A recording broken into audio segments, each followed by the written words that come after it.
Hi Chris, how are you?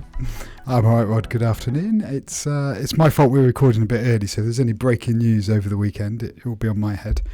Maybe Apple will buy Nintendo. That'd be a bit weird just before the Switch comes out. That's our perpetual thing, but I don't think it's ever going to happen. No, I don't think it's going to happen. And I don't think I would want it to happen. I like the Nintendo just the way they are, so let's hope that doesn't happen. Yeah, I can feel some faith in buying stuff from a Japanese company rather than an American one currently. Agreed. And Switch 2, look, we're about a week away from the Switch 2 coming out, so I'm going to have to wait slightly for mine. So I think I'm going to get it for my birthday, but I'm all right with that, but I'm quite excited. Well, this will bring a thing. Will you use the Switch 2 more than you've used your Playdate? I did find the Playdate while I tidied my office the other day. Not used it much. It may have to find its way onto eBay, as I'm on an eBay binge at the moment. You were so excited about that as well. I was, and it hasn't quite lived up to the hype. I think the lack of backlight and black and white only is just not done it for me. Old school. No school like the old school. What's the weather like? Hot. And as you know, just before we recorded, I had to just go and wedge my door open so it didn't bang, which is a problem we don't normally have when we podcast. Hot. Good grief, man. Hot. It's very hot. How is the weather with you? Well, I'm wearing a fleece. For the YouTube viewers, that might answer all the questions about that. But yeah, I'm wearing a fleece. It's not hot. I'm regretting wearing headphones. That's how hot it is. How is it so hot there? You're only like on the other side of the river. No idea. It's 21 degrees and it's beautiful. Rod, for the listeners, Rod looks properly shocked by this news. we had like a sea mist. It was raining vaguely this morning. It's not hot. I live 2 hours from Rod in a car, roughly, and it's tropical here. You don't live in a car, Chris. You live in a house. No, but, 2 hours from you. It is fair. It's episode 175. It's the 30th of May, 2025, and we're about a week away from whatever Apple are going to announce at WWDC. Yeah, more on that later. So should we just, having said all that, and we've got an even bigger preamble than usual, should we fire straight on and do some follow-up? Let's do it. Okay, top of the shop, not a surprise to anyone. The EU have come out and said, no, you're still in breach of the DMA. This is an article in 9 to 5 Mac by Marcus Mendes from 27th. You're still in breach of the DMA. You now have 30 days to comply. It's a bit like the film Aliens. You have 5 minutes to reach minimum safe distance. They've had plenty of time to do something about it, and they haven't. They haven't, and what gets me is they know the answer. The answer is, just do what you've done in America. This is what they want. They want developers to have freedom of choice for how you pay for things. Just you know the answer, Apple. You've done the answer. Just put the answer everywhere. Most of the answer. I would argue that the DMA is more comprehensive than this, and they want access to APIs. They want other watchmakers to be able to take phone calls from Apple phones and their watches and all the rest of it. But they could certainly throw the EU a bone by doing the straight up and down thing of going, let them link out to other payment options then. Yeah, that's the start, isn't it? And then obviously the DMA ultimately wants, other headphones to work in the same way and things. But that's deadline isn't today. So it is frustrating, I think. Yeah, I would agree with you. I think it's very frustrating to watch them just continually bang their head off the ceiling. And, the EU have come out and said this, and Apple has responded going, the European Commission, where's the quote? I can't find the quote now, has responded to the ruling with a statement provided 9 to 5 Mac calling it bad for innovation, bad for competition, bad for our products. Well, of course they are, because it's bad for your profits. So that's why you're saying all these things. How is it bad for our users? That is a very good question. Yeah, I think this is the problem. I think Apple, you've died in a ditch on this one, not for the right reasons. You've got a weak argument. When the world's moved on, you need to move on now. Yeah, we shall see, and I guess we'll talk about more in the main show, I guess, as we run up to WWDC. But it is interesting that the €500 million fine, which I don't know if they've paid or not. I mean, probably not. I'm sure they're appealing against that. But this could have periodic penalties, even a percentage of their daily income that the EU could charge against. Yeah, the EU fines are pretty exceptional when they start going. So you'd have thought Apple, considering they want to make all this money, you'd thought they'd want to pay less in fines. It feels wrong. In one hand, you're nickel and diming and trying to get every penny you can. In the other hand, you're just spending it on fines that you could have avoided. Yeah, it's madness. And we saw this with the dating app in Denmark, 2.5 years ago now. They're quite happy to eat these fines for a significant period of time. But this is going to build up. We see it in Brazil, we see it in the EU, we see it with the Department of Justice in America, although who knows how that will go at this point. Saying that, they're not flavour of the month with the Trump administration currently, so that might go badly for them there too. Yeah, this is true. Well, we'll probably come on to that in a minute, I think. Yeah, let's move on and talk about another last week's stories, and this is Johnny Ive and Sam Altman. I want to say Alt Samman is what I was going to call him there, so that's not a good sign for my brain. But this was just an interesting bit of observation that, as I've heard other podcasts and people talking about this in the week, particularly Jason Snell on Upgrade and Mark Warman on ATP. Mark Warman thought this was going to be a great thing. Mark Warman thought that Sam was an amazing product guy, and I completely disagree with that assessment. I think he thinks Sam will be to Johnny what Steve Jobs was to Johnny. You had Johnny, an amazing designer, but just needed somebody just to dial it in a little bit or be a bit more consumer focused or product focused, whatever you want to call that. And it felt like Johnny was missing that in his latter years at Apple. That was my understanding of the argument, and we ended up with some harebrained decisions, and he had too much control, and not somebody, like an author needs a good editor, don't they? And he was missing his editor, was, to me, how I interpreted their piece. And maybe Marco feels that Sam Altman would be a good editor to Sir Johnny Ive. So I think Steve Jobs had good products before Johnny Ive came along. We can look at the Next Cube, we can look at the original Macintosh, we can look at some of his decisions around that. Steve had ideas, and I think I'm going to use the vernacular. He kept it real. He understood what people wanted, I think. Not in terms of design, but what it should do. Not the way it looked, not always the way it functioned, but the fundamental core idea of a product. He had a very clear vision for that. And him and Johnny bounced off each other quite well in the early days, where to a certain degree, I agree with what you're saying, that maybe he reined back Johnny's thing. But in the early days of Johnny Ive, one of the best designers you could ever meet, whether that was tempered by Steve Jobs, whether that was tempered by the limitations of the software design at the time is another thing. But I don't think anybody could argue, and this was Jason Snell's argument, coming onto that the 15 years where Johnny was untethered, probably not the best for Apple. All right, the iPhone went from strength to strength, but we lost ports, we had terrible keyboards, we had the Vision Pro with the screen on the outside. There's a whole sequence of decisions that actually somebody needed to tell Johnny no. I'm not sure Sam Altman is the guy to tell Johnny no. Yeah, and that's it. They do very much seem on their honeymoon period at the moment, so it's going to be interesting to see how this goes. And which one is mum and dad in this relationship? Who's going to be the authoritarian? I don't know the answer to that. I got to think it's hard to say no to Johnny Ive. I mean, Sir Johnny Ive, he's all the successful products he's got. He can just point at the iPod, the iPhone, the redesigned iMac, all that stuff. Sam Altman uses a Mac. If you watch the video with him, he's quite happy with his MacBooks. He's going to defer to Johnny Ive, and you understand that. But coming back to it, what product has Sam Altman released other than a prompt to ChatGPT? It's not a product as such. It's an idea that I don't know if he even built. It's just something he believes in. He's really good at getting money. Absolute respect to the guy. He can sit down in front and he seems to have all the venture capital in the world coming at him. He talked his way back onto the board at OpenAI after all. But I don't see a product. Do I see product? I kind of agree with you. There's no hardware, obviously. But actually, if you go and use ChatGPT, it's not a bad place to go, is it? It's quite a nice website. It's easy to use, quite straightforward. It's well laid out. It's quite intuitive. Do you think he did that? As a prompt, I don't know. I genuinely don't know the answer. Like, how much input did he get into it, or did they just get the AI to come up with it? I don't know. Have you ever run a local LLM on your computer? Nope. Right. So if you just go and download Olama, not right now while we're recording the podcast, install it, and run the command. There's 3 commands: Olama pull, you give it a model, and Olama serve, effectively, and then you just get a text prompt on your computer, and that text prompt is what you get on the ChatGPT website as much as anything else like that. So, all right, it's a very plain website. He, I don't think, is a web designer. He didn't do that. Anyway, maybe I'm not giving him enough credit. Maybe he has, from top to tail, designed the whole thing and the interface, and great. But that's a prompt on a web page. Google had a prompt on a web page. That's not a product. ChatGPT as a whole is a product. If your argument was he's parceled it all up and he's made an API and he's running all these companies, maybe the company and the sort of idea is the product, but I think they were just in the right place at the right time.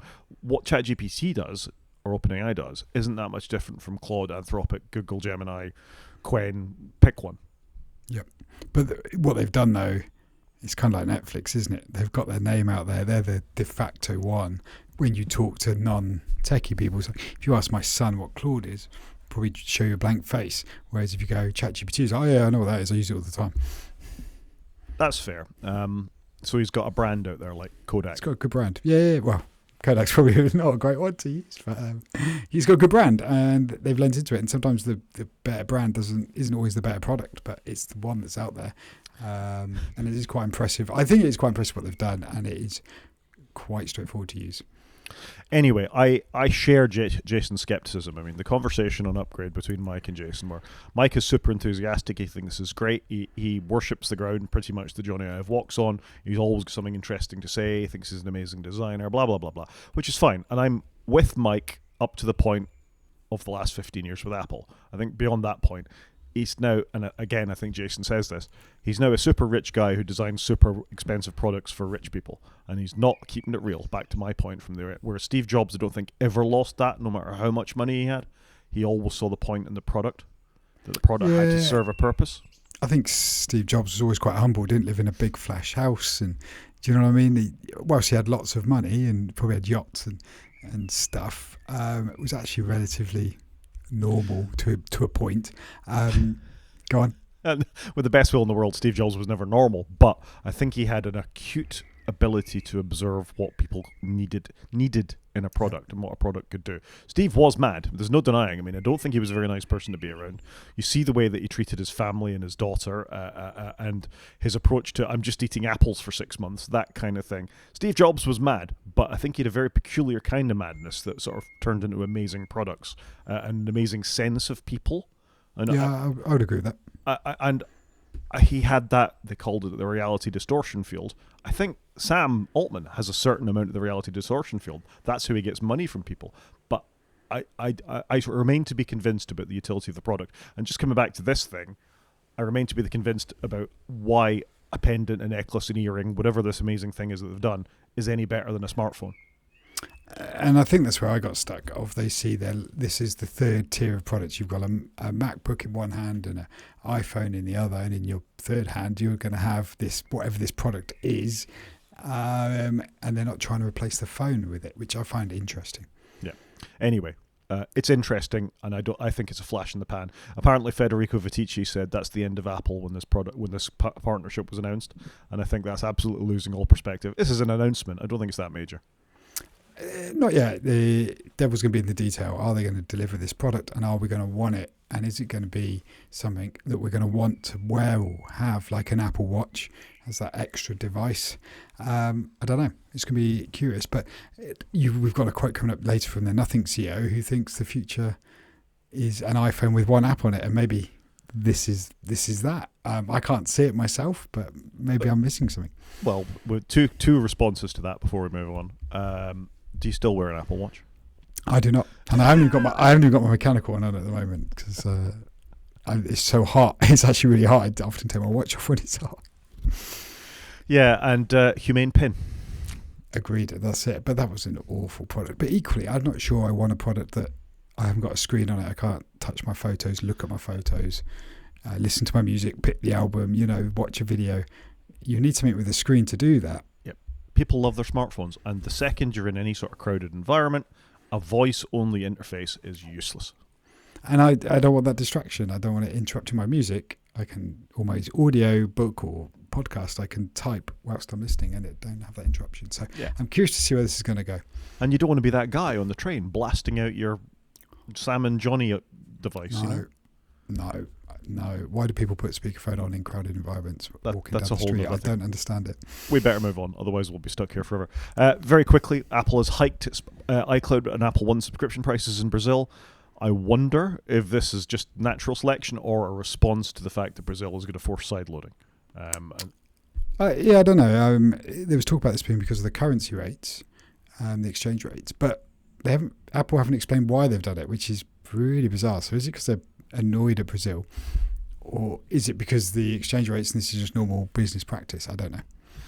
prices go up, I guess. It could just be that just the timing of it seems interesting, doesn't it? Yeah, especially with all the recent shenanigans in Brazil. It invites conspiracy theory. Something that doesn't invite conspiracy theory is an app I'm sure you use every single day. How are you getting on with Apple's Invites app? If I want to invite somebody to do something, I just text them. Yeah, I used it once to send a thing to you that you didn't respond to. I think I may have deleted it actually. I'm not even aware that you look surprised that I did send you an invite for something. I've got so many notifications turned off, I probably missed it. It's a rubbish app. It's a rubbish app that's had an update that has got a couple of bug fixes, a performance improvement, and no new features. Well done, Apple. Well done, Apple. I do think sometimes these apps would be better if it was a one-person team building it, and they would get more updates, more in there, because they weren't Apple just moving at a snail's pace. Isn't this a calendar invite? Yeah, I don't get why this all isn't in calendars, to be honest. It feels like another reason to get you to buy iCloud Plus. It's absolute rubbish, and frankly, the last couple of apps from Apple have been absolute rubbish. And I include Apple Music Classical in there too. Classical's all right, but it's just files save as music save as classical. It's unnecessary. It's absolutely unnecessary. Fair enough. Let's move on and go back to AI for a little bit, because that's always juicy. I just thought this was an interesting little story from a company called Pen Test Partners, which they published in the week. And it's quite nice. They've got their own too long didn't read on here as well. So this is, if you've got access to a SharePoint website and you've got access to Microsoft Copilot, what can you do? So it turns out you can do quite a lot. So Copilot for SharePoint is Microsoft's answer for generative AI. Attackers will look to exploit things because you might have things preventing passwords within files on SharePoint, but you can ask Copilot to go off and look through the other files that may not have passwords attached for them, where developers may have stored passwords or clues to passwords inside of the SharePoint files. So basically, you've gifted people a hacking environment into which they can pull out all the details they'd want to do. Do you think they thought about that? I think they have thought about it, and they've certainly been messaging IT admins when you move to SharePoint. You need to think about this sort of stuff, because a lot of people have moved to SharePoint and they've just lifted up all the data they've got and dropped it into SharePoint. Then at some point in the journey, they've then gone and bought Copilot. And then if you're a bit savvy and you've got access to some data, you can then start getting Copilot to sift through it for you. Copilot, go find me all the documents that are password protected. Copilot, go find me all the passwords you can. You can get really savvy with it. So this is where you can then turn legacy data, I think, in, and then modern application of how it's stored and how you can interact with it into hacking. And this is a real problem for a lot of companies, because how many companies have moved to SharePoint? And I reckon recently, especially in the UK, a lot of people have done it because it's largely free, for a certain amount of storage with your Microsoft agreement. You can then bolt it into Copilot. You're then using it with your Teams client. It's huge. This is a real big risk for a lot of companies. Yeah, I mean, and that's it. How many admins understand the impact of what it is that they're doing? Their boss or their employees are telling them they want the new cool thing. They flick on the switches, and there you go. You just got access to it. And I see, even within our environment, that Zoom, for example, now automatically records meetings using AI and will give you updates and snapshots of what's going on. Presumably that's in free text stored somewhere, like in a vault or a cloud or something like that, but I don't actually know. I spend all my time looking how to switch these things off because I don't want them. And that is just becoming slop that's in everything that we use. It's in Teams, it's in Slack, it's in SharePoint, it's in whatever your Zoom meetings, all the rest of it. It's all built into it now. And I really don't think people are thinking of the consequences of where this is stored. What are you saying? The example in this Pen Test Partners of, do any files in SharePoint contain our naming conventions or service accounts? And then Copilot goes through and tells them. So you're very quickly getting pointers for what's happening. And unless you're an on-the-ball administrator or happen to be looking at these files at the same time, you may never be aware of this. I'd agree with you there, and I think this is a real concern. When I've had pen tests done in the past, we've often directed them towards more of our high-value assets they wouldn't know. But in this scenario, if you haven't got that insider information, you can just go and get it. Yeah. I think this is a big risk for a lot of companies, and I wouldn't be surprised if this is going to be an attack vector that we're going to see exploited in the relatively near future. Yeah, I mean, traditional pen testing is here's all of our endpoints for our web products, databases, blah, blah, blah. Have at it. It's not the once you get in. I mean, there is a get in potentially if there's known vulnerabilities for any of your things. But this is a thoughtful step above that based on using technology that's coming along. And presumably, script kiddies are going to be able to write some amazing denial of service attacks, man-in-the-middle attacks, and all that kind of stuff, making use of Copilot-like tools. Yep. I think anybody remotely interested in this should go read this article. It's very long, but actually I've seen this. I think it is actually really well done. It's well written as well. Yeah, agreed. Moving on. Do you want to tell us what the CEO of Nothing said? So the CEO of Nothing, and you've probably told me this before, but I didn't realise Nothing is a British company, so that passed me by. So interestingly, the CEO of Nothing thinks that Apple have lost its creative, it's not creative anymore. And he's also saying that the future of the smartphone is one single app, which is obviously what I just referenced with the OpenAI and Johnny Ive's AO company coming together, in that's maybe how they see the future. That's not, as we've just discussed, not a future I want, but it's interesting how they're saying Apple's got no creativity now, and obviously they're just hand cranking out new models of iPhone, which look quite similar. And I think for the first time ever, I'm not in a rush to upgrade my iPhone, other than one of my children wants to have a phone with a better battery, which I think is interesting. They're being called out by another CEO of going, Apple, the most creative, forward-thinking company that's skating to where the puck's going, not where it is, isn't there at the moment. I'm not sure we disagree. I think on the Mac side, they've certainly sorted it out and they've got to a good place, but none of what they've done on the Mac is really that revolutionary. All they've done is gone back to where they were, in essence. They've just done away with all the Johnny Ive mistakes that we've talked about, the rubbish keyboards, the lack of ports. My thing of the week is going to be interesting later when we get to it, because it's something that they reintroduced. And then you've got Nothing coming along and doing something quite different, and it does actually look quite a compelling product. I agree with almost everything you said. I mean, this one app to do all of the thing, if you'll recall, is what Elon said he wanted to do. Because in China, it doesn't matter what smartphone you buy, you log in. So I forget the name of the app, the Line app or whatever it is. So that might be the Japanese one. But you buy things in there, you talk to your friends in there, you file for your taxes in there, you do all that kind of stuff all in one app. And you can see with AI and agents coming along how that one app becomes ever more powerful. It can just hook into a web service. You order your Uber through the one thing. You pay for it inside of that thing. You locate where your friends are. And that's the dream for... Not for me, but it's the dream for, if you are Elon Musk or you are whoever's designing one of these things, the hardware then becomes, it doesn't matter, does it? It doesn't matter if it's a Samsung or an iPhone or, a Huawei or something like that. It's the app that matters as long as you can get that on there. And for somebody like Nothing, the hardware probably helps. But I think he's right. You and I have noticed, we just talked about an Apple app, for goodness sake, that neither of us are interested in. We're both not particularly interested in the next round of iPhones this year, because what we've got is good enough. Unless we're very, very surprised by something that comes along hardware-wise, then I don't need a thinner phone. I want a better battery in my phone. I don't want it to be thinner. I think it's thin enough. Yeah, I'm kind of with you. I just want a light phone. I'm largely there. I'm more, like I said, I'm more looking to buy myself a phone because I will pass my phone down the line. And I've got a few quid in I've traded in some equipment that I've mentioned on the show, so I've got some money sat there. So if I go and buy a new phone, I've got a bunch of money off it. But some of the stuff, looking at the Nothing site that you've got up at the moment, looks quite cool what they're doing with it.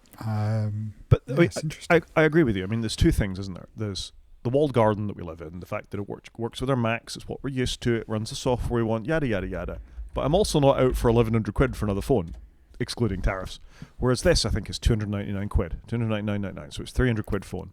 It's got a 30 times zoom, it's got a 50 megapixel lens on it, it's got, 32 megapixel front end, it runs the latest version of Android, it'll presumably get updates for years, it's got a very powerful processor, if you can live with it, and a 5,000 milliamp hour battery as well, by the way, which probably fast charges.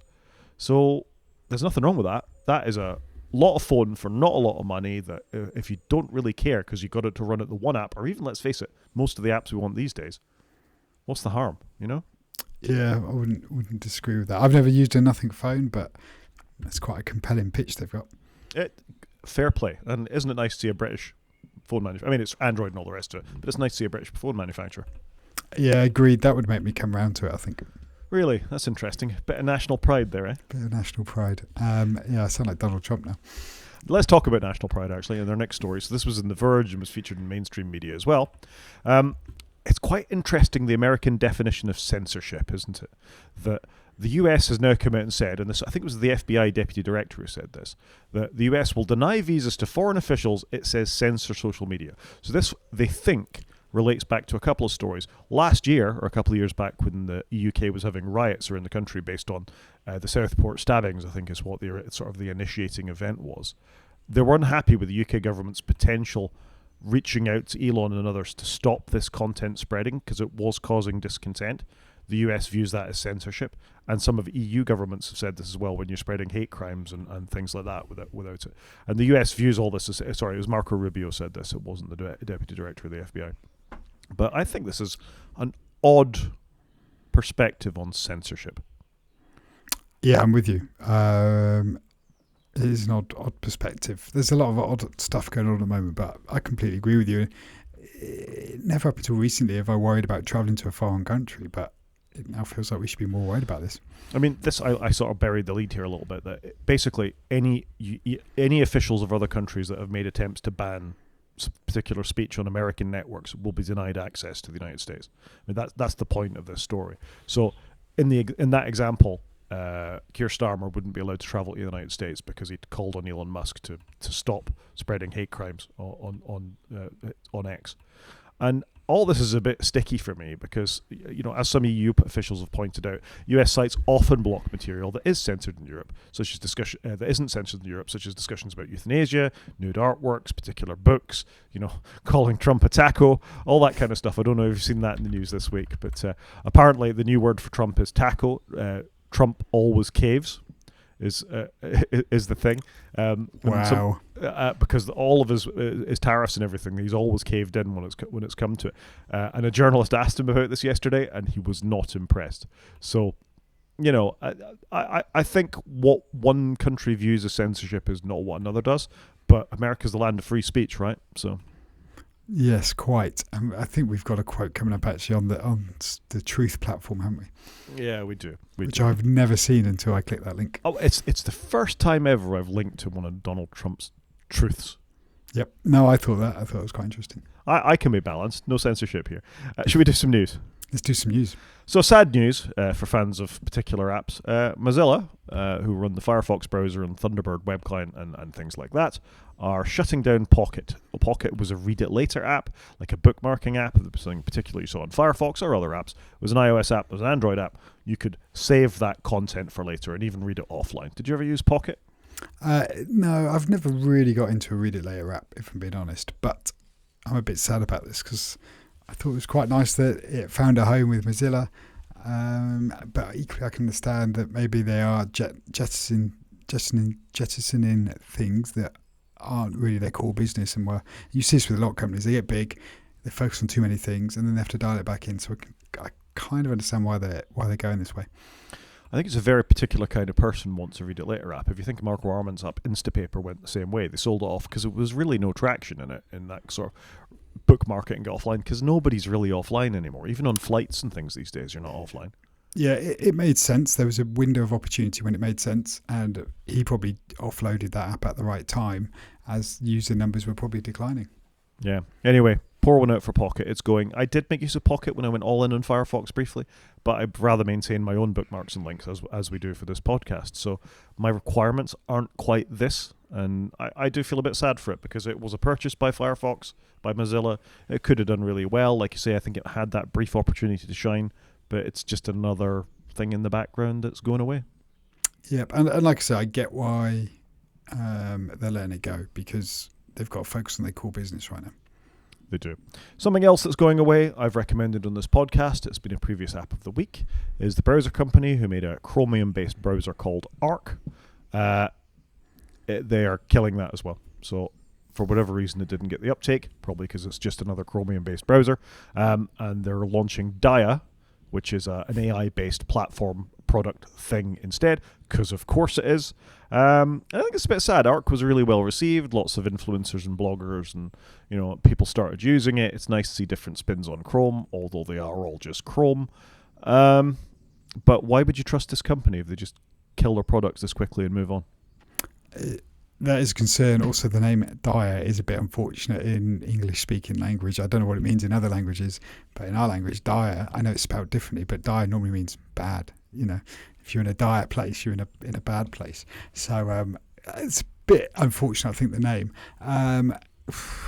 It's a shame they're killing their product and they, like I say, focusing on AI only. I get that's where we're going, but I don't know. It felt like there could be a nice way of transitioning. And why haven't they just morphed Arc into the AI-focused product? Why are they starting again? I find that a bit odd because Arc had got a bit of a name and a reputation, as you've said. So it seems odd that they're going to just let that burn and go do something else. Yeah, they're very sort of shape-focused, aren't they? Dia, Arc. I just want to throw out there for people who don't know, there's a really, really good open-source diagramming thing, a bit like OmniGraffle, where you could snap shapes together if you're trying to make your sort of flowcharts and all the rest of it, called Dia. And that's the first thing I thought about. I mean, naming things is hard, isn't it? That's why we went through the Web 2.0 area of things not having vowels in them. But there's already a couple of things called Dia. I just don't think it's a great name. Arc was, I thought, a really good name. I don't get why they're not just calling it Arc AI browser or and morphing that forwards. But there you go. And in the third thing to go away, although it's not going away, but Brent Simmons, who writes it, kind of is. Brent Simmons, who wrote NetNewsWire, a really interesting guy, a really interesting product, long-time Mac developer, wrote one of the first RSS readers for the Mac and iOS. It's been around 20 plus years at this point, possibly longer. He sold it, he bought it back. It's been a whole saga. Anyway, Brent announced his retirement this week. He says his retirement will mean more stuff for NetNewsWire. It's not going to go away. But it is interesting when you think of how many of our products are run by one person or a company of people that are getting older and older. BB Edit is another great Mac app that springs to mind that, a very small team maintain that. What happens when the architects move on? And they're so closely allied with it. Yeah, that's a tricky one. What's interesting with NetNewsWire is, Brent's done it for a long time. He's very respected in the community. I think he ended up at Audible for a period of time and was working on their iOS app. And that's possibly where he's just retired from. It's super interesting. But it probably gives him more time to work on some of his passion projects. And look, somebody who's just left their job, I kind of get it because I'm having some time to work on some things I've wanted to do for a while. That's a major announcement for us now. Nobody, the listeners don't know about that, do they? I guess not. I've left my job. Tomorrow's my last day of being employed, and for a short period I'm going to be independent, and whether that goes on further I don't know yet. Let's just see how it goes. See, that should have been the main show. That's for the second time this week we've buried the lead, Chris. It's all right. It's quite minor, isn't it? I'm just going to be jobless for a period of time until I'll see what happens. Well, we probably need to talk about that down the line, but we wish you well in your future endeavours, and maybe we'll see some apps out of you as a consequence. That's what I'd love to do. So my time is quite good for WWDC, which we're going to talk about, and I'm trying to get an app out the door before then, if I can, just to demonstrate that I can do it and give myself some confidence. So let's talk about Trump, because we haven't for 5 minutes, so I think it's really important to do so. There was this announcement in the week that Donald Trump wasn't happy with Apple, and I'm trying to load up two stories here. And the first one came about in one of his, I don't know what you call them, truths? Are they truths from the Truth Social Network? They probably go.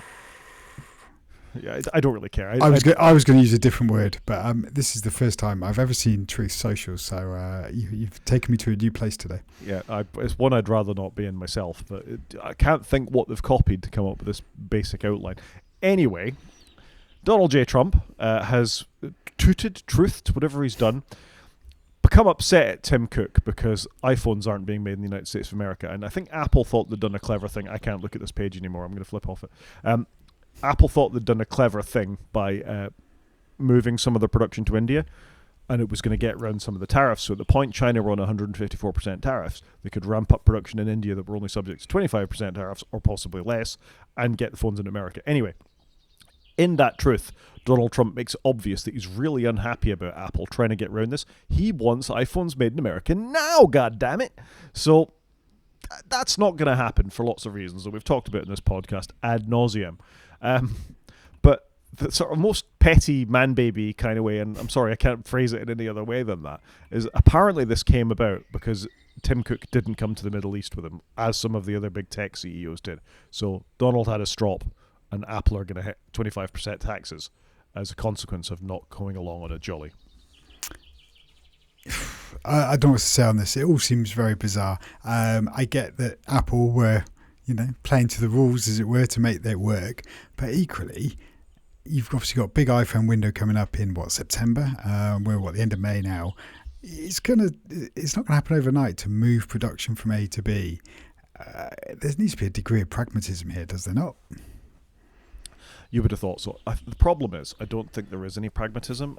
It's all about the show. And if you read the other tech CEOs that went, including Sam Altman, went to the Middle East with Trump, you're either with him or against him. And I don't think there's any in-betweens. As we see with Elon Musk, and we're going to talk about that as well, I think, later on, that if you're not immediately in a sphere of influence and telling him how great he is, then you get this kind of kickback. And that's fine if that's the way he wants to run America. He's the president. He can do what he likes from that point of view, although not always when it comes to the courts, it seems, currently. But this is going to damage anybody that's not in his immediate wheelhouse. If he's just so fickle as to go off Apple because of not coming on a trip, maybe there's something deeper and we just don't know about that. That's a problem. But it's really going to hit Apple. I mean, Apple will just have to absorb these tariffs because they're not allowed to say phones are getting expensive because of the tariffs, because you're not allowed to do that either. So they're kind of devil in the deep blue sea here. It feels to me, though, like Apple's having a bit of comeuppance because developers couldn't tell people why you're paying more on the App Store, 30% more because of Apple's fees, and now they're getting clobbered by the US government for the same thing. The whole thing is it's just insane, and the stock price is going up and down. I don't know how companies are reacting to this because you're trying to operate with the knowledge you have that day, and then the next day it's all changed again. Yeah, but Trump always chickens out, so, we'll have to see how that goes. But I don't know that I feel bad for Apple. I think you reap what you sow, and Tim chucking him $1 million and the other CEOs chucking $1 million, I think they hoped they'd get on his good side and all would be well, but how long does that last? Not very, it seems. Yeah, I'm not sure that's done anything, has it really? No. Something else that I doubt very much will do anything, and this is a report in Engadget from 25th of May, is Texas is going to try and ban everybody from accessing social media under the age of 18. How do you enforce something like this? How do you enforce it? 18 feels a bit high. I don't know. In this day and age, my kids use bits of it. I don't know. I don't know how I feel. I'm not a social media person, so ban me. I probably would feel zero impact from it. But it seems unfair to ban kids from something like that, and young adults. Well, you're an old man at this point, Chris. I mean, let's face it. This is true. Kids start using social media much, much younger than they did. Yeah, 100%. I can see it with my own children. And I'm willing to accept the argument that probably too young, but at the same time, 18, I mean, they can start driving at 16. Presumably they can join the army at 18 in the United States. Who knows what else is legal in the United States, but in this country you can drink at 18. 18 seems old. You're an adult at the point you're 18. Frankly, you're an adult at the point of 16 in many cases. This is dodgy law, I think.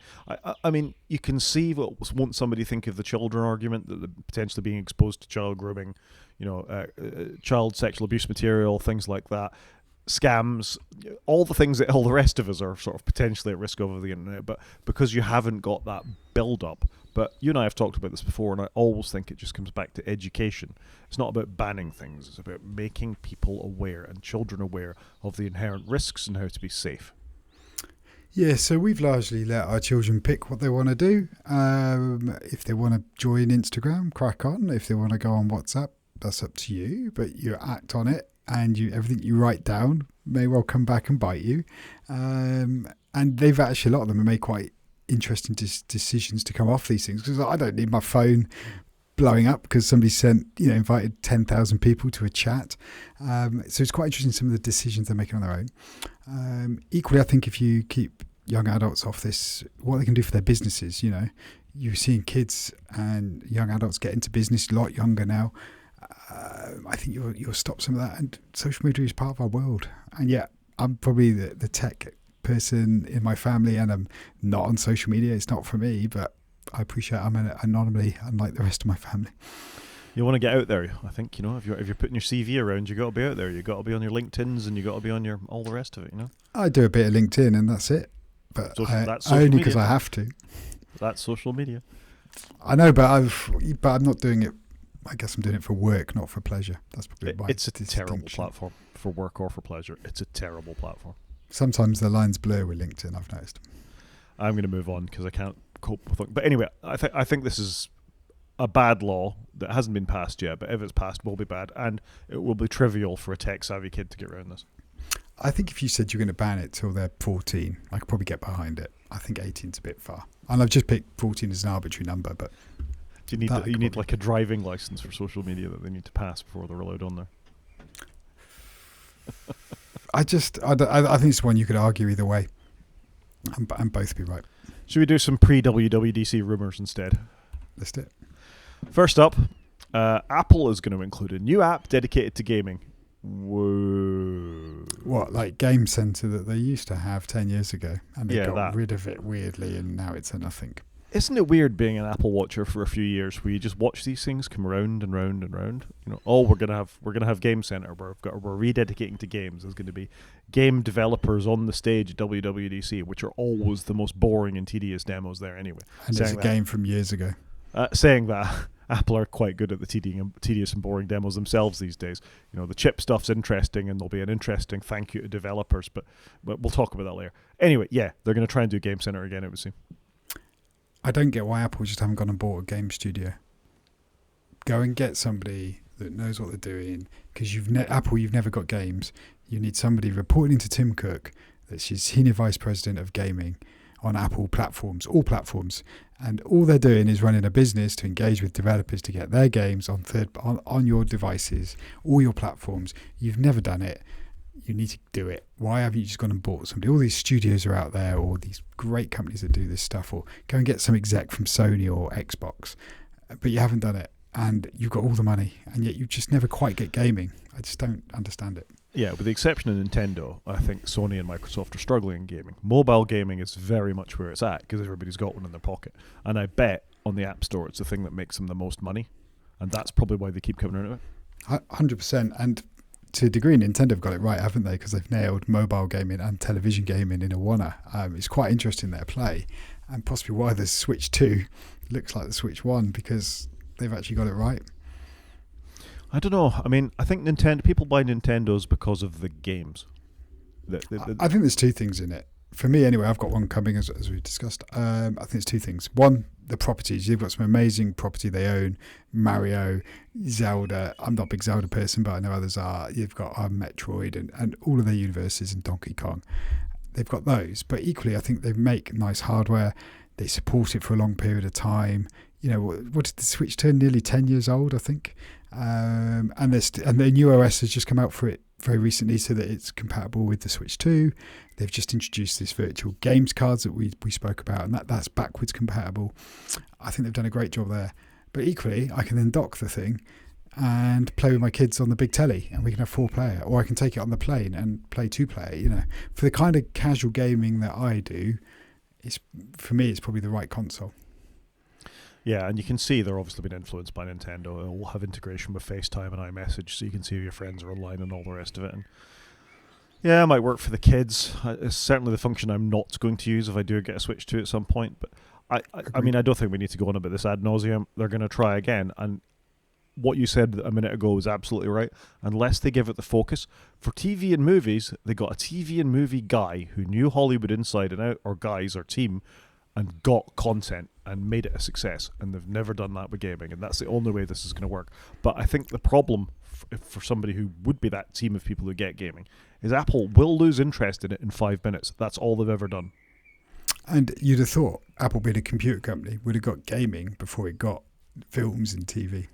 They've had all the chances over the years to do so. You know, they've had moments in the sun where they could have been the dominant gaming platform, and they've never got it because they will not commit, and they won't commit again. Yeah, and it's a shame because they've got some fantastic hardware. They've got platforms in so many people's hands that will do this. And you wouldn't go and buy a Vision Pro for gaming, but you would go and get a 200 quid Meta to go and do the equivalent. Imagine they had exclusive GTA 6 Apple TV. Done. That would be their launch into gaming. They need bigger discs on their Apple TVs. But you'd have to buy the new Apple TV that comes with the controller, and you get GTA 6 on it. You would shift millions to the thing. You'd instantly rocket to the top of the thing. Anyway, let's keep with the rumors. This was a bit of a surprise in the week, wasn't it? So 29th of May, Apple announced. Well, it didn't announce. Apple is rumored that we're going to switch away from being iOS 19 to be iOS 26, and in order to line up with the years, we're going to jump from 19 to 26, 27, 28. That's the plan. And they're also going to do this for all their OSs, iOS, macOS, Watch, because it's been a nightmare, like which WatchOS version corresponds with which iOS and macOS version, and now Vision, obviously. This is a no-brainer, and they're using car years. They're going to launch it at the end of 25, but it will be called 26. Kind of makes sense. It will be active for the majority of 26. So you can see why they're doing it. And bikes do it, cars do it. Let's get it done. So this feels like the right move. I hope they're going to call their iPhones the same numbers, but that remains to be seen. I reckon they will. If they're doing the OSs, I reckon they do the phones at the same time. I think it would make sense too. It could get messy quickly. I'm running iOS 26 on a 25, or something like that. It could get a little bit messy. And the other thing I think will be messy is all the identifiers within Xcode and places like that. That I know how messy the device names are at the moment. Summer 24 bracket second revision. All the commas and things they put in it. I think that unifying thing will be laudable, but I can't believe they'll do it in every single element of every single coding platform they've got. It's going to be messy for a while. But in general, I'm okay with it. It'd be quite nice just to say, the 26 version of the OS, and it'd be the tvOS, watchOS, iPadOS, whatever. Yep. No, I agree with you. I think it will be good. I think they've actually got better with some of the naming conventions. Now they've just started naming them after the chip that's in it. I think that's helped because their chips are nice and short now. You got the M1 or the the A17 Pro, I think is what they called the iPad Mini recently. So I think their hardware's got better. Maybe this is what they need to do for software. We'll see. Anyway, a rumour, not an announcement. Sticking with rumours, not announcements. Apparently, it's going to become easier to support transferring eSIMs from Android to iPhone and vice versa. And this is a no-brainer. You should be able to move between platforms. Agreed, but I think there's enough problems just moving iPhone to iPhone eSIMs. As I think you and I have both found out to our detriment. Yeah, this needs to get easier if people, if we're going to be forced to be eSIM only. And just as an aside, most UK carriers still don't support eSIMs, and most UK carriers still don't support RCS messaging. So I think they've got bigger problems. At some point, I'm sure they want to release iPhones into the UK and other markets that are eSIM only. But most of our carriers don't support that, and that's a problem. I find that bizarre they don't. You can see the way the direction's going. I find it bizarre that they're not doing it. We're all eSIMs only in our house, and it's been okay. There's 4 phones in this household, 1 is an eSIM. I do wonder whether the iPhone 17 Air will be eSIM only. I'm not going to be buying an iPhone 17 Air, so I won't care. I might do. We've just had the discussion. Should we do a very rapid car corner? Yep. Okay, so first off, and in no surprise to anyone, apparently Tesla's in big trouble. Their sales are falling all over the place. Apparently they've fallen 49% in the EU year on year for the month of April. They only logged 7,261 vehicle registrations with the European automobiles manufacturer, half of what it needed to, and that's in light of them having put out a new model, the new Tesla Model Y as well. So that seems to me like Tesla are in big problem. And the crucial thing is the rest of the EV market grew. Tesla sank, but every other EV manufacturer sold more EVs.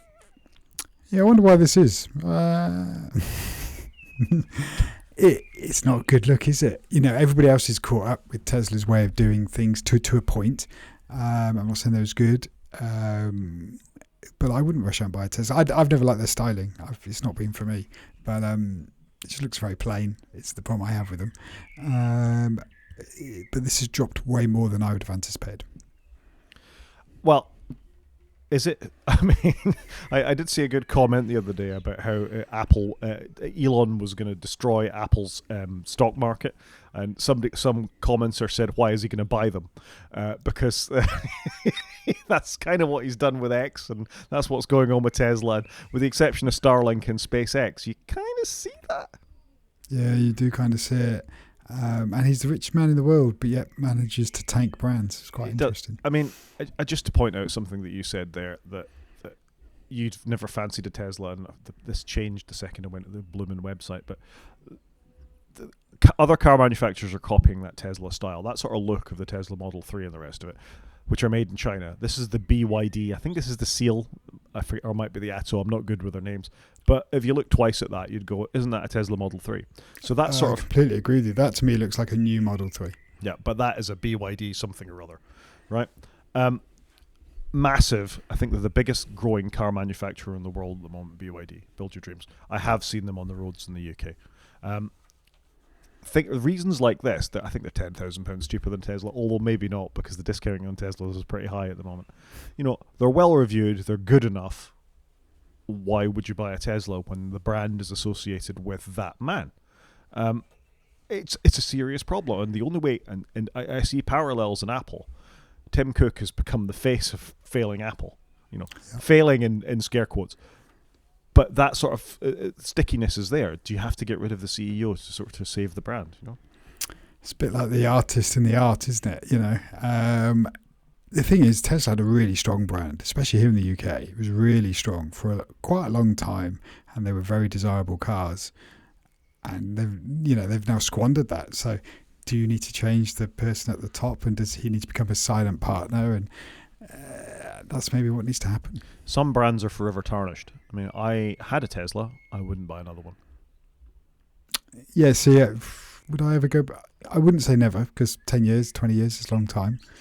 And a lot could happen in that time. But I wouldn't rush to buy one in the near term at all. And related to this is that it looks like Elon and the Donald's relationship is kind of falling apart. So his work is done with the Department of Government Efficiency, and he's stepping away from the White House. So this is linked here just as maybe this is the only way he does it. He has to distance himself from this. But most people have got longer memories to think, okay, but this is the guy who took over Twitter and trashed it. This is the guy who put hundreds of millions of dollars into getting voters to vote Republican and all the rest of it. And as we said before, his base is a very left-wing base. That they're going to remember this kind of stuff. It's not going to help the brand of Tesla or Starlink or others that he is associated with it for what he's done. And the very image of this story, and for those who aren't watching the podcast, this is his infamous salute at the Republican when Trump was being sworn in. I think they call it a Roman salute, but let's call it what it is. He did a Nazi salute twice on the stage. That is now the brand. I know that's what he is associated with. And if you ever wanted a toxic relationship between a brand and a person, and this is what Tesla's suffering from, I think, are old cars not updated sufficiently. Software's good. People don't like them for the styling, and then you've got that sitting over the top of them, and that's a perfect storm for a brand. I think a lot of people put up with the styling because of what you got. You got this great infrastructure, software, charge network, and people put up with it. Man, maybe this is now a step too far in the association. Because you see people with stickers on the back going, I bought this before Elon was Elon, kind of thing. I'm not surprised, but it'll be interesting to see what happened. Is Elon still going to be CEO of Tesla at the end of the year? They're very efficient cars that go a long way with a great charging network, but the problem is the sort of association there. So agreed. Yeah. Anyway, should we do some media? Yeah, let's do some media. I like media. Let's do some media. I did Mission Impossible 3 on my continuing watch through the Mission Impossible films. So much better than Mission Impossible 2. You can see this is the genesis of where Mission Impossible sort of reinvented itself and went forward. Really, really good. Thoroughly enjoyed it. You can see the critics and audience responses are better than Mission Impossible 2, that's for sure. Hadn't realised, directed by Brad Bird. I was just about to ask who the director was. It is Brad Bird, who did The Incredibles. He did. No, it's a good film. Stunts in it are great. It really rips along. Philip Seymour Hoffman is the bad guy in it. Really good bad guy, Philip Seymour Hoffman. Sadly missed, unfortunately. Agreed, I always liked him. Yeah, so I tell a lie. It was J.J. Abrams. Brad Bird must have been the scriptwriter or something. That doesn't seem right. I'm sure it said Brad Bird on the one I watched. I'm going to have to look into that. Also featuring Billy Crudup, went on to be in The Morning Show, Apple TV+. Fantastic in The Morning Show. He's a great character. Good. He normally plays a good sleazeball of some sort. He's a good weasel in The Morning Show. Yeah, but I thoroughly enjoyed Mission Impossible 3. Great stunts, great sequences. And Mission Impossible 4, which I've got next, is where Tom Cruise is climbing the Burj Khalifa. So, yeah, this is probably where I get hazy after 3. So I'm going to do what you're doing at some point and start working my way through them. I'm curious to know whether my kids will want to watch them, but I doubt it. Yeah, I think you'll struggle with 2. 2 is just very off the moment, wasn't it? It certainly was. I'm struggling with an ad blocker now, so I think we'll move on. Have you managed to catch, new to Apple TV, any Murderbot? I started, but I must confess I struggled with Murderbot. And I think I've ruined you because I've put lots of links in now for Rotten Tomatoes because I quite like looking at that. So I've started watching Murderbot. The reviewers have given it 97% rating. The audience have given it 80%. I just don't know. I don't know whether it was a bit slow, whether it was the concept. I don't know. I didn't really warm to it. Now, whether I'm going to have another run at it, I will see. But I was just a bit disappointed. How are you getting on with it? I'm really enjoying it. I think it is a different pace than you'd expect. But I think the cast is very, very good. The jokes are quite funny. I can see the tension beginning to build in it. I can't look at this ad anymore, so here's an IMDb link instead. I quite like it. I gotta say, it's got things of merit. It's quite an interesting world they're building. Feels a bit Firefly-y for those that know Firefly. Sort of corporations are the people who are in charge, and you've got to buy everything off them to go forward. And there hasn't been a rebellion in that yet, but there's clearly something going on. So I'm on episode 4, I think now, possibly 5, however many have come out. 5 is next, and it's good. I'm enjoying it. Yeah, maybe I need to just have another run at it. I wanted to like it, but it was just, I don't know, a little disappointed, I think. Are you doing Clarkson season 4? Yep. Just watched episode 5 with the family. Yeah, I think I've done 4 of them. He's been out in his new tractor. I don't think that's a spoiler. Yeah. Now 5 came out today. Yep, so I haven't watched 5 yet, so I've done 4. It's good entertainment. His continuing struggles with councils and things like that are a trial to watch when you feel like he's doing a good thing. I mean, obviously he lives near you, so you must one of those councils you must share with him. One thing I did find interesting is I saw a story earlier this week about the expansion of the original farm. So if you go on Google Maps and you look out for where they started with a couple of farm buildings to what he's got now, and it's basically a building site. You know, it's more or less quadrupled in size since he bought it. That's a lot of spend on just that part of it, never mind what he's spending on the farm. Well, he's got to spend his Amazon bucks, hasn't he? Because he got paid a fortune when they took Grand Tour to Amazon. And they did blow up his house, if you remember, with the Grand Tour, and he's then built a new one. We quite enjoy it because it's super close to us. We drive near the pub that he ended up buying. So it's been quite interesting seeing his process of choosing the pub. We do know some of those council people. So it was quite interesting to see that they didn't come off terribly well in the episode. And they did post on the BBC the next day saying that's not how it went and da-da-da-da-da. So they've also been a bit of pain there. But I'm enjoying it. It's great. And if you just take it as face value as entertainment, it's really good. 100% on Rotten Tomatoes, and just because I couldn't see it before, Murderbot 97% on Rotten Tomatoes, so not bad. Yeah, I know. Maybe I need to go back to Murderbot. Fountains of Youth. So I put this in here because it's Apple TV Film. Apple TV Film seems a bit odd, but anyway, it's on Apple TV Plus. It's a film. It's called Fountain of Youth. It's by Guy Ritchie, he's director. It's got a great cast in it. As you can see, it's got John Krasinski, thank you, and it's got Natalie Portman. So I started watching it, quite enjoyed first half. It's a bit like The Mummy. It's got Domhnall Gleeson in it as well. He's very good. It's all right. I thought it was all right. I thought the ratings on here were a little harsh. The ending for me wasn't as good as it could have been, but I'd say the ratings should be more in the 50s, 60s. I didn't think it was as bad as this. I thought it was a plausible family sort of film. I quite enjoyed it. And what did dawn on me, though, it's quite hard to spot a Guy Ritchie film. You know, like when you see a Christopher Nolan film, you kind of know what you're getting into. But it's not like that with Guy Ritchie. He does quite different films, I find. I don't know, Lock, Stock and Snatch are definitely from the same universe. They're from the same person, but then if you look at the body of work he's done since then, there's quite a lot of different stuff. I don't know. I think not having seen all of his films, because I find Guy Ritchie quite tiresome, frankly, because of the formulaic sort of nature of them. And he did The League of Extraordinary Gentlemen. What was it called? The one with, Superman. Henry Cavill in it. He did that as well. The Man from U.N.C.L.E. No, yeah, but not that. He's done another one since about World War II and stuff that I've talked about in the podcast. It'll come back to me. Maybe if I probably got it wrong and he didn't direct it at all. Click on Guy Ritchie and tell us the answer. That's just what I'm doing.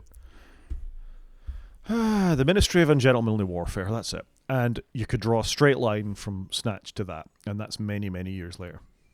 I haven't seen that one. That's interesting. Maybe he's got like 3 ways of doing films, and I've only watched a few of the films, so I haven't quite seen the repetitiveness of it yet. I think he's just got geezers generally, hasn't he? I mean, maybe he hasn't found youth because it's John Krasinski, but geezers are his thing. But Fountain of Youth, this is Apple's continued problem. They don't seem to be launching movies that people are grabbing. Like they did Wolves recently. There was Greyhound with Tom Hanks. There's this. They've had some of the great stars in them, but they haven't quite delivered on the promise. But I thought it was a good film. I quite enjoyed it. Am I going to watch again? Probably not. But equally, I didn't think it was 2 hours badly spent. Maybe I'll give it a go. And I'm just going to do a PSA that the TT is on. So even people who don't like motorcycle racing, I think should just watch a little bit of the TT. And the thing I've posted to in the show notes is the fastest lap ever from last year by Peter Hickman. And anybody who puts this on will think this is speeded up in the first few seconds, but it's not. That's the actual speed that they go at. Or at least Peter Hickman goes at anyway. As I say, this is it's a 14-mile track, and he averaged 137 miles an hour, I think. Jeez. And it's just on the roads. It's all one way and there's no traffic coming the other way. But it's still got lampposts, it's still got pubs, it's still got spectators sticking their heads out and all the rest of it. And it's 17 minutes of your life to watch this. But you'll almost believe a man can fly. And how anybody can maintain this level of concentration and know a track like that at that speed just boggles my mind. Yeah, I was thinking the exact same. This must be just mentally draining and physically, because obviously you're hanging on to a bike that's going to be weighing quite a lot. But just the concentration, the drain on it, I can feel it now. But I'm going to stop it in a minute because we'll get a content strike. But you can see how much he's moving around on the bike to have to do it. A bike is a very physical thing. You have to hang off it. You're fighting it all the time. You don't just sit there like you do in a car. You're up against the elements and wind and everything. And again, just watch it and look how close he gets to curbs and walls when he's doing it. But anyway, the TT is on. It might be worth spending a little bit of your time just watching the wrap-ups of the day because it's something that's going to go away soon. There's no way in the modern world they're going to let people keep flinging themselves around this track at the speed that they do. He's clearly at one with his machine there, isn't he? Just an incredible skill. Should we do a couple of games? Yeah, let's do it.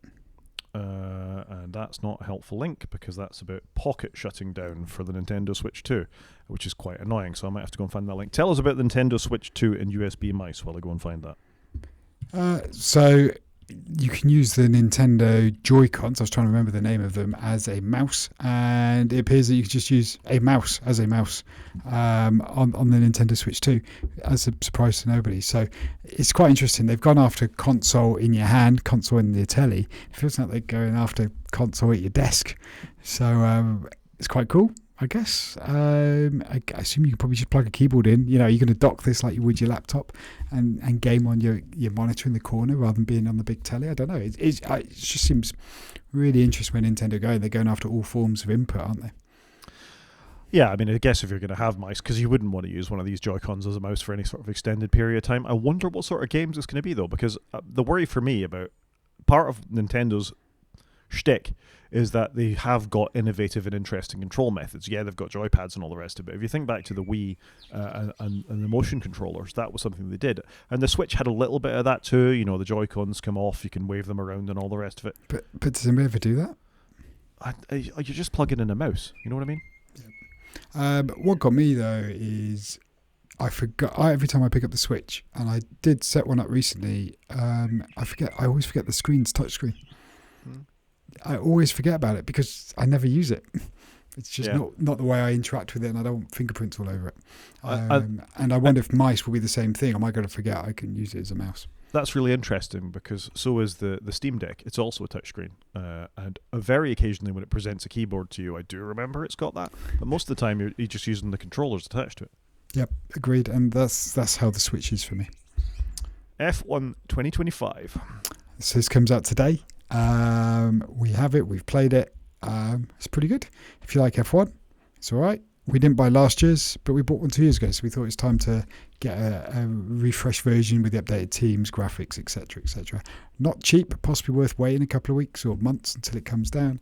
But me and my son had a quick 2-play around Barcelona, which is the race this weekend. It was good fun. So there you go. Our Formula One games, like football games and other games, where basically they just change the paint on them and it's more or less the same game every year. Pretty much. Yeah, it's a bit boring.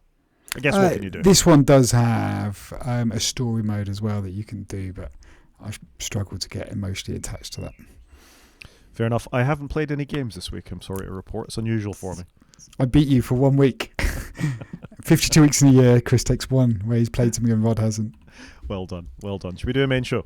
Let's do it. So we thought we're going to mull over WWDC and things, aren't we? That's kind of our intention. Yeah, and I thought we should look at this in two ways of, one, just a little bit around Apple and maybe how they're going to tackle developer relations, and two, what we're looking forward to in what we've heard about the OS updates. Yeah, all right. So I think that's fair. I think we can sort of inform this discussion by going through one of John Syracuse's pieces, talking about Apple turnaround. So did Apple turn over a couple of weeks back, which we also featured. But it's all very well saying it's broken, but could you give any recommendations on how to fix it? And part of that, as he is a developer and a long-time Apple watcher, that he's got some fairly thoughtful commentary around this. And I think what he talks about under the headline "A New Deal for Developers" is interesting and won't surprise anybody that's been listening to our podcast, really, that the iPhone caused a lot of excitement when it came out. Developers were delighted to get on board. They'd have paid any price to get on board just because it was where all the new cool stuff was happening. And they even tried to get an app store before there was an app store, if you'll recall. Before the app store was a thing, a couple of things had been released that actually managed to make use of unpublished APIs and people were able to write to it. Even when Steve Jobs was saying, all you really need for this is web apps for the future. Do you think that Steve Jobs would have been happy with them linking out, considering at one point he never thought there would need to be an iOS app store at all? Anyway, fast forward to 2025, and after the SDK was released in 2008, and we have a 15 to 30% tariff on things, developers aren't happy, and I think that's been sort of really obvious from the outset. Yeah, this is it. Developers aren't happy, and John's trying to come up with some good ways of changing maybe their perception. And I put this in the comments. Are Apple going to acknowledge the room? The mood in the room. But then part of me thought, are they even aware of the mood in the room? Do they even care? And it certainly feels like over the last X number of years, Apple don't care about the mood in the room with the developers. They just keep turning up and cranking their hand on the new OSs and the new updates, and the developers will just carry on as they were, which is getting a bit frustrating now because it does feel like Apple need to acknowledge it, even if they just acknowledge it in their way of going, we've got this great new idea, we're going to do this and do this and do that, and it's everything we've all wanted. And they, just claim it as their ideas, which is fine, but it feels like they're not even going to do that. I think this is what you see with the Vision. I nearly said Vision Express. That's a glasses shop in the UK with the Vision Pro. That John says it well. The money is a thing, but it's not just money. It's about respect. It's about being treated as equals and being valued for the work that they do on the platform. And the whole uncertainty around the App Store isn't just that. If I build an app, I'm losing 30% of my income or 15% of my income. It's you don't even know if the app's going to be allowed to be released. App review is part of that. The sort of fickle nature of, will this get released? Will I have to phone my journalist friends to get this? Am I using some API that Apple doesn't like today? Is it link out rules?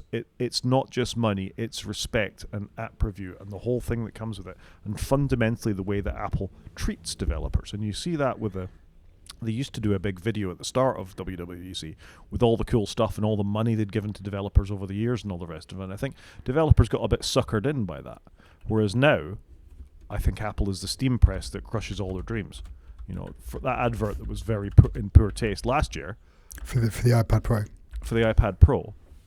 That's the way developers feel they're being treated. Apple is the steam press. It squashes their apps into one homogeneous blob and they take the money.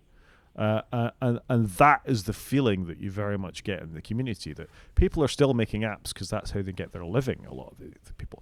But what they're also seeing is their potential amazing ideas, that passion they had for the iPhone, being very much restricted by the thought that they may never get this. Apple won't allow this. For whatever reason. They can't link out to some cool API from the service because they won't let it. They can't have an innovative payment system or come up with an innovative payment system because Apple won't let them. They won't be able to make use of some open source piece of software because Apple won't let them. And they'll have wasted a load of time doing this. And that's it. And then, John goes into more detail that developers would care about, like filing radars, bugs, bug tracking. If you do file a radar as if you find a bug with the software, Apple wanted to do a radar to reproduce it, and there's no faith whether these things are actually followed up. And the whole developer relations piece is a mess, I think it's fair to say. Yeah, I think that is fair. For as much as Apple does do developer relations, it's not really a two-way street, is it? They've really struggling with that two-way engagement. They don't charge developers a huge amount, and in some ways that's open up the door for lots of developers to join, but it does feel like they could do with different tiers, and have different grades maybe, so you can get more support, more help, more engagement. But it feels like all the good and innovation that the App Store brought however many years ago now, 2008 I think it launched, it's also stifled a lot of creativity and innovation. It was so good to begin with, and then as time's moved on and the world's matured, it's then stifled a huge amount, which is really frustrating. But they're very slow, aren't they? They're very slow, and at the same time they roll on like a steamroller. Every year they bring out a new version of the OS, pick your OS of choice, with a couple of fairly minor features, let's face it. The last few years we haven't been impressed at all. In fact, we've reported that installing the betas almost makes no difference. Do you remember when things would completely break because some app-breaking bug, different visualizations, different APIs and the rest of it? They're long gone. Now all we get is minor iterations and a bit of continuity features and some intelligent stuff that doesn't work. So that lack of respect for developers also goes to end users as well, whereas all they want is a couple of things they can put on a marketing sheet to say they've updated the operating system. Apple used to take a year's break, Mountain Lion, Snow Leopard, where they would go, oh gosh, we've raced too far ahead with the APIs, we've raced too far ahead, we've got massive bugs that we need to patch. I think developers would really appreciate that. A bit of respect and a stable platform on which to build, not just everything Swift UI now, and you've got that sort of homogenous look no matter what the app is. I think equally end users aren't that bothered. Do you not think? Like I talk to my family, they're like, why do I need the latest version? It's like, well, vulnerabilities and stuff, and it's good to have it.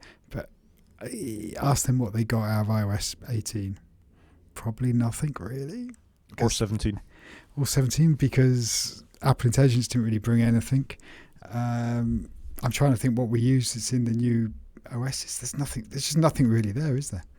iOS 18 was dead on arrival because it was all Apple Intelligence. We were promised a bunch of things down the line, all of it Apple Intelligence, all of which turned out to be fictional. Yeah, it was fictional, but marketed as if it was real, which was worrying. So I'm super curious to see, are Apple gonna just start the conference with a bit of, we hear you, we are going to do, we're going to do these 10 things to improve how we foster developer relationships. I don't know. Yeah. There's too much here to unpack. I mean, a premium experience for premium prices doesn't go in the direction you'd expect it to. People pay a lot of money for Apple hardware. That's the direction I expect it to go to. You want, if you buy a Rolls Royce, you want Rolls Royce service. Maybe not a good example. Rolls Royce aren't great cars. If you buy a very expensive BMW, you expect BMW service because you pay a lot for the servicing and you pay a lot for the car. But as a consequence, you hopefully get an incredibly reliable car that does everything that it says on the tin. You're a BMW owner, or were a BMW owner. Is that fair? Yeah, it's fair. You buy a premium product because you want a premium experience. Yeah, you spend more on a MacBook Pro because you think it's going to have a better battery, go faster, etc., etc. You buy an iPhone Pro Max because it's got the best camera, blah, blah, blah, blah. And it does have really good hardware, but it doesn't have really, really good software anymore. And I think that's a significant problem. I would agree with you. Or it's buggy or, unreliable. And the problem is the OSs do so much now and they move on at such a pace. If you remember the times when we used to get OSs and it'd be every couple of years and you'd get, a lot less features, whereas we're in a very different place now. It's every year and the handle's just cranking and cranking and cranking. And it's worse than ever because they now add features piecemeal over the course of the version releases. When Snow Leopard would drop, you'd got everything in day one. There might be a few bugs and things, but you wouldn't think, we're not going to add DVD burning, whatever we did back in the Snow Leopard days, until the 0.3 version of that. So I do think there's a tension between, we can just fix it, we'll chuck it down the road. And I can kind of see why they've moved to the gradual updates, because they were struggling to get everything out on day one and it would be buggy. So what they've done makes sense. But does it? Because they can't walk and chew gum at the same time, because there are OS breaking bugs that are still there at the end of the version. They immediately have to move on to building the next thing when the last thing's not finished. And all I need to say to justify that is Control Center, or System Settings as it is now, which is a disaster of an app. Yeah, it's not good on the Mac at all, is it? Or your window overview thing, I can't remember what it's called on iPad OS. Stage Manager. Stage Manager, an absolute disaster of a feature. So are Apple going to acknowledge this? No. And I think that moves on to our sort of second point, that even John Gruber finally spoke up about this, didn't he? That he had, there's something rotten in the Apple was basically what he was saying. Yep. And he's been the ultimate Apple. We've called him on this podcast a couple of times. He's the ultimate Apple pundit, but also the ultimate Apple shill. Yeah, 100%. Not shiller, but shill. It did feel like he was on their payroll every now and again. And he's obviously not on their payroll anymore. Well, he did that post something rotten in Apple. He was sad that he didn't pick up the demos for Apple Intelligence were fictional, and that's where a lot of this started. And it was that point where he realized that his narrative changed, because before that he was very anti-EU, pro-Apple, Apple can do no wrong. You'd get a minor thing like maybe you'd say the keyboard wasn't very good, but that was a well-understood thing. But at the point he actually started criticizing the company, something has obviously changed. So since 2015, he has had a post-keynote called talk show episode where he's had Apple executives and some fairly senior Apple executives, Craig Federighi and et al., on his couch. It's not happening this year. There's no Apple executives coming at all. Which I think is a bad look for Apple, because that was a good impartial forum. They never announced anything, but it was a good forum. It was lighthearted.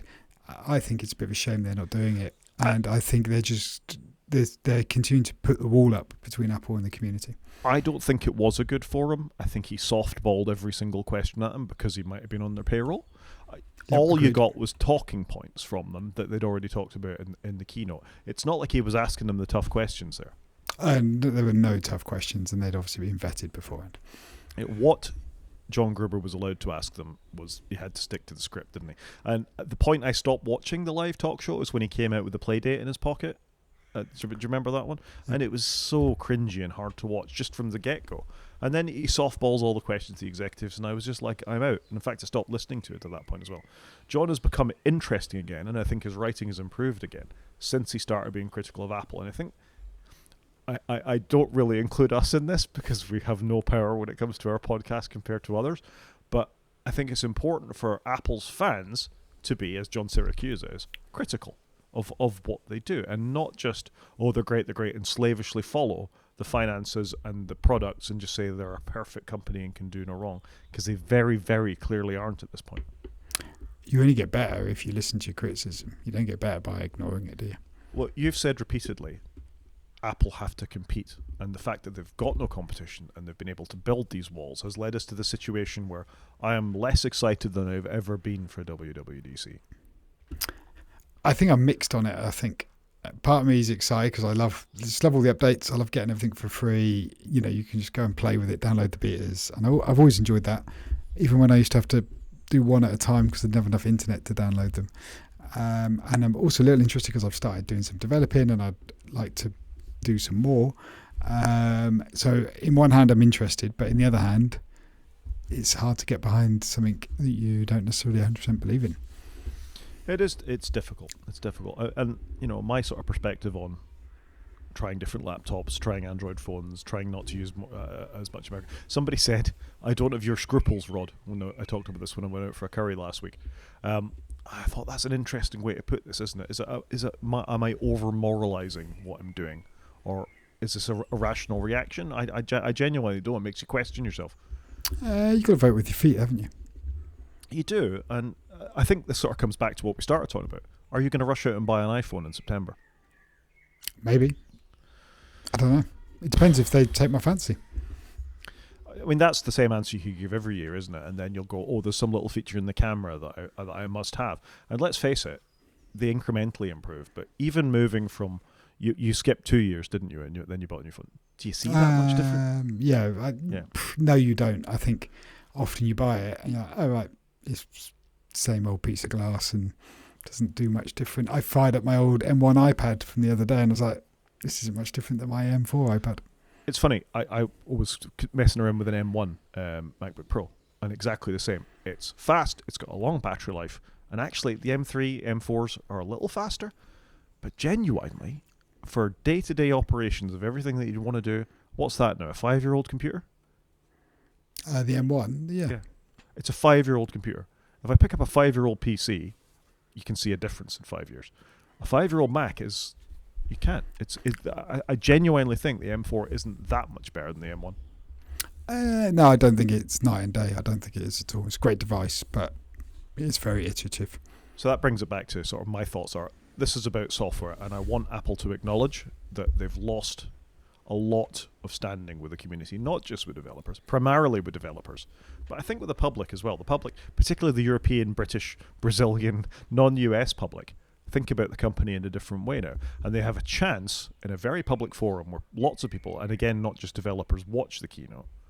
You know, my family, my kids ask me, oh, what was announced normally this year? Because they know there's generally something that might be interesting. Oh, we're going to get new emojis. We're going to get something that would be relevant to them. Makes them sound very shallow, but you know that's what teenagers are my like. kids are the same. Yeah, that they want to know if there's something big they need to think about, and I think this is their chance to do something. Otherwise, people are going to look elsewhere. We just went through a whole episode saying it may be the AI, one app to rule them all is a possibility. Although I can't stand the thought of that. Agreed. Apple, they need to show they're willing to cave on some of these things. They can't just sail through another year and not mention it. This has been building. I'm sure we said similar things last year. Surely they're going to talk about with the EU, or they're going to the side loading and didn't the year before. So, well, the year before they didn't touch any of the EU stuff, and they just did it off piece, didn't they? Like 6 months later, and announced it, and it will be ready at this date. And it was all a bit odd. Whereas what I'd love to see them do is come out the dates, goes right, we're harmonising the App Store across the globe. We're going to allow everything that's been allowed, and we're going to stop fighting all these stupid court cases and focus on being the platform of choice, because they are squandering their lead, aren't they? They've got all these loyal customers and fan base, and they're going to end up in a position where people go elsewhere because it's like, well, I'm just going to go over here because I can do what I want on that device. Yeah, and meanwhile, if Gemini is really good and people are into AI, they're going to go and buy an Android because that's going to do everything they want them to. We haven't linked to it in this thing, but I sent you a link in the week to a new app called Sky that integrates with the Mac that will let you do things. It looks at Windows and it'll do interesting things based on your text base. It's basically what Apple Intelligence was promising last year. But it's actually doing it. It's a thing. Federico Vitici's had access to it, and it will actually do it. It's not for me. I'm not giving ChatGPT or Claude access to my desktop at that deep a level. But the potential of what it can do, that's the first time I've looked at an AI thing and thought, actually, I kind of get it. How can a small company outside of Apple do that before Apple? That's the question. Well, it's the same developers that came up with shortcuts.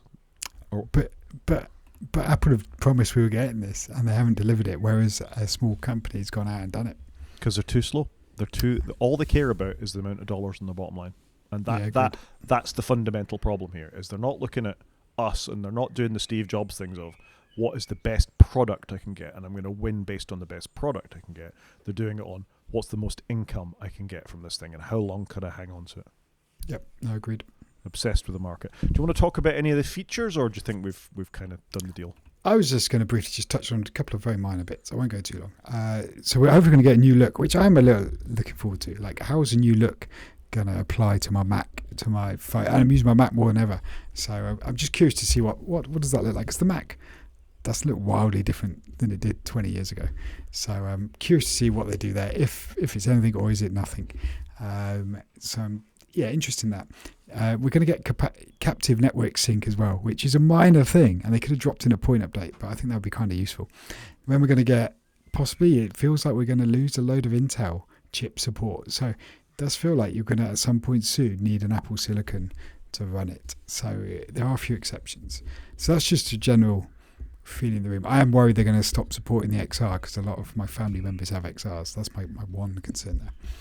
Then in iOS, iPadOS, I was thinking about what we got. We've got Stage Manager updates coming. Hopefully they're going to do Stage Manager 2.0 and it's going to be amazing. Curious to see what that is, because obviously you get that on the iPad, the Mac, and it's in Vision. So it'll be interesting to see what that looks like. You may get some form of Stage Manager when you plug your phone into a monitor, which again, might be good for people. They're in London, they've gone to an office to work. They haven't got their laptop with them. They just plug their device in and do stuff with it. Interesting that. I want to know whether CarPlay is going to get an update. Love CarPlay. But it feels like it needs a visual. If they're refreshing everything else visually, CarPlay's screaming for something, isn't it? Screen's got a lot bigger since it was conceived.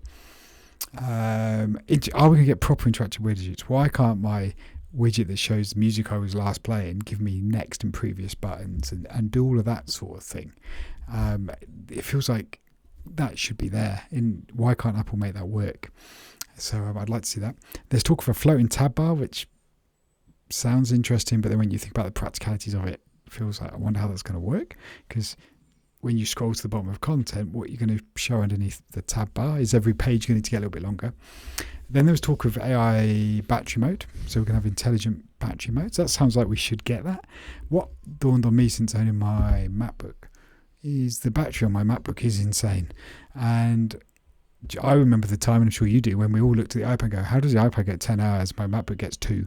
And now the MacBook's getting like 20 hours and the iPad's still getting 10. Like, how's that's completely pivoted and turned on its head.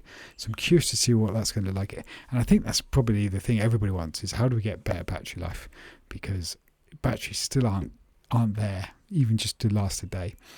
And then other than that, I haven't really got much else to talk about. tvOS, hopefully we're getting an updated look on that, which I would like, because I use tvOS all the time. I'm probably one of the biggest tvOS users I know. So I always like it when that gets a bit of love. So I'm looking forward to it. I'm looking forward to the updates. I haven't really thought too much about what they might bring for developers, but obviously I'm playing in that space a little bit, and I'm curious to see what they're going to bring. Yeah, I mean, I guess the biggest thing for developers will be the AI piece. The whole vibe coding has taken over the world, hasn't it? So, and they promised some sort of integration with Apple Intelligence and Xcode, and it never happened. Are they even going to mention AI? I think it'd be a big move if they didn't. I think it'd be very telling if they didn't, or if they just go, we're not talking about AI today, but we will do in 6 months' time. No, surely, all you do, we're in danger of going long here, very long. Surely all you do is you go, okay, we haven't done, Apple Intelligence is still coming, we've got a few things to tweak. In the meantime, if you flip this switch, you can have Gemini. If you flip this switch, you can have OpenAI. If you flip this switch, you can have Claude, or you can run your own thing on Olama. There you go, crack on. And that would solve the problem for them, because they make really good devices for an AI developer. If you buy a Mac Studio for whatever they are, $8,000, it can run some of the largest models. Yep. And so the hardware is great, and it just keeps coming back to the software. And the WWDC show is a software show. This is your chance, Apple. Don't let us down.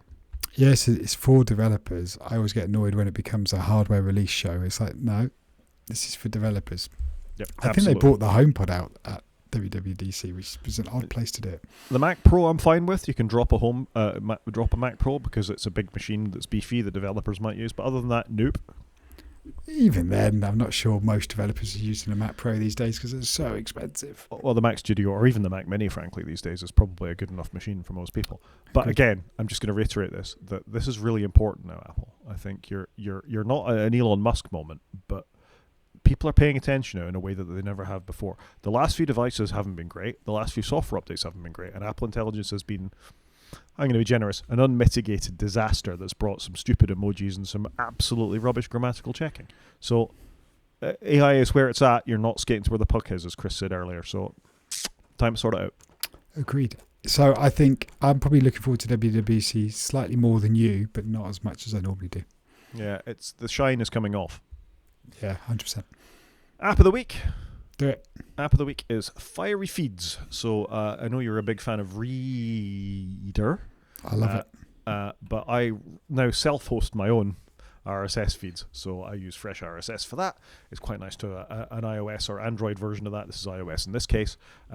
It's called Fiery Feeds. It's got really good integration with all manner of services.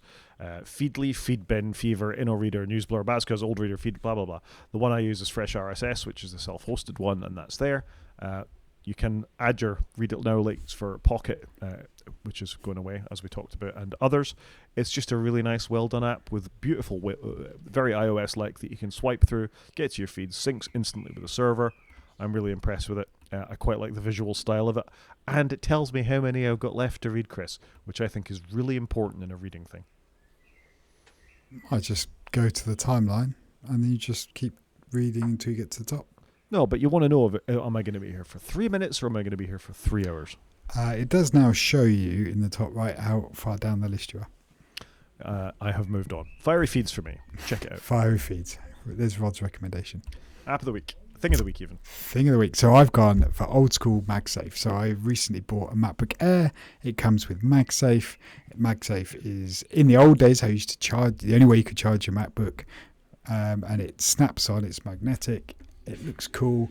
Apple with their latest, I can't even show you the connector. I was going to put it up. Apple with their latest connectors have done them the same color as the device. So mine's in midnight blue. It's just great. Plug it in. And I've been a big USB-C fan, but I've actually gone and got another MagSafe cable just so I can have it in my desk down here, my desk up there. I just think it's fantastic. Just clip it on. You don't scratch anything. It's just such a great design. And this probably links slightly back to Johnny Ive at Apple 10 years ago, taking MagSafe away. Why would you do that? It was such a good thing, and it was great when they brought it back, and I'm glad they brought it back. It's such a good design. I kind of wish it was on my iPad.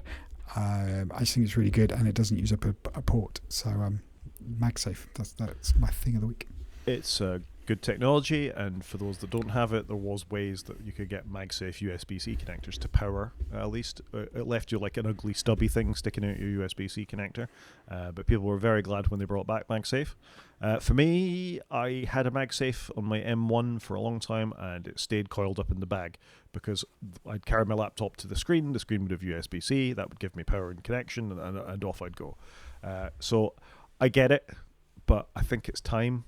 It's kind of passed. I like the fact it doesn't take up a port, I guess, but generally if I'm plugged in, I'm charging or I'm connected to a screen or something, so it doesn't mean much to me. Good on my phone. I think it's still called MagSafe on the phone. I like the magnetic pucks that I can connect my phone to when I'm in the car and with a good strong magnet on. But I kind of think, and considering I now run a Linux laptop, I ain't missing MagSafe. I mean, it's a useful technology for the clumsy, but that's about it. That's why I love it.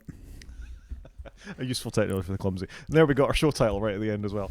There you go. Perfect. I think we call that a show, Chris. I think so. So if everyone wants to get in contact, Rod is at g5maniac at mastodon.scot. He's also on Blue Sky and he's at g5maniac at bsky.social. I'm on Mastodon. I am at _CJP at mastodon.social. You can watch on YouTube by going to our website and clicking on the YouTube link. And you can drop us an email at wakefromsleep@protonmail.com. Talk to you next week, Chris.